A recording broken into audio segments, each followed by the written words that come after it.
Français cette année, il va passer dans notre région. Bonsoir Alexandre Hébert. Bonsoir Johanna. Alors, les Champardonnais vont pouvoir admirer les cyclistes très rapidement cette année. Et oui, puisque la première étape à passer en Champagne-Ardenne, c'est la troisième. Les coureurs partiront lundi midi de Binche en Belgique, puis longeront l'Aisne et les Ardennes avant d'entrer dans la Marne. Ils passeront ensuite par plusieurs villes, dont Bétheny et Reims, avant de s'arrêter à Épernay. Puis le lendemain, pour la quatrième étape, les coureurs partiront de Reims et passeront notamment par Châlons en Champagne avant de quitter la Champagne-Ardenne pour la Lorraine avec une arrivée à Nancy. Ce ne sera que le début d'un très long périple. Effectivement, Johanna, c'est d'ailleurs notre chiffre du jour. Vous le voyez, cette année, le parcours fera 3480 km répartis en 21 étapes qui passeront par plus de 700 communes. Et on l'a vu, parmi ces communes, un certain nombre de la région.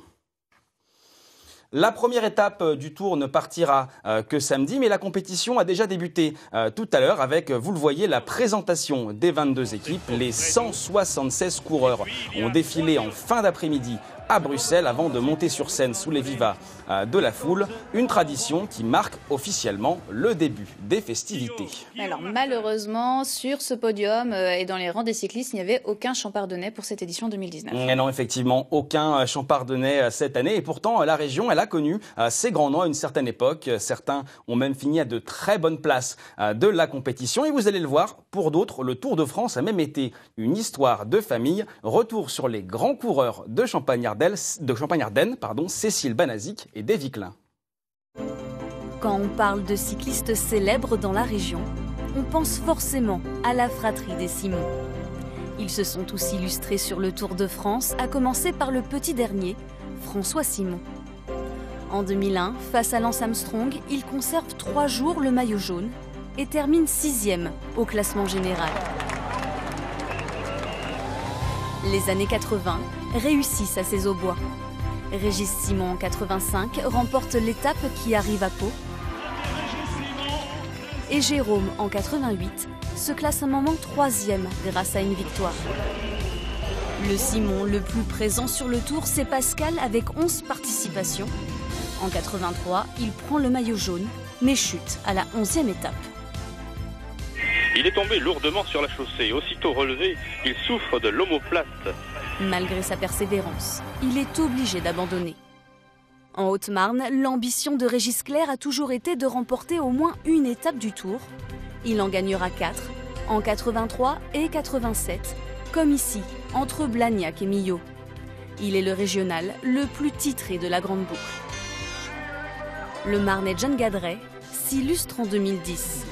Il termine alors premier Français du Tour de France. Un seul regret, ne pas avoir gagné d'étape au cours de sa carrière. Après plusieurs abandons, l'Ardennais Emmanuel Magnien réalise son meilleur classement en 2002. Il termine 4e de la plus longue étape du Tour, l'Ascension des Alpes, son plus beau fait d'armes.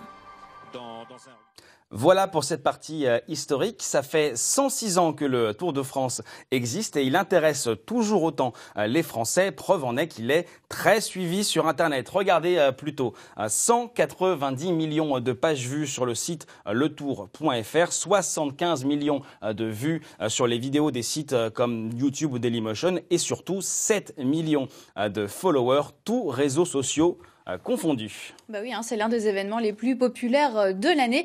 Et d'ailleurs, il draine toujours son lot d'initiatives. Effectivement, Johanna, puisque sur la route du Tour, tout est bon pour faire parler de la compétition et parler de soi. On a vu il y a quelques jours des fresques géantes ou bien encore un vélo en bouteille de champagne. Mais du côté des exploitants de Luzerne, on a eu une autre idée, une inscription géante dans les champs. Ça s'appelle du land art.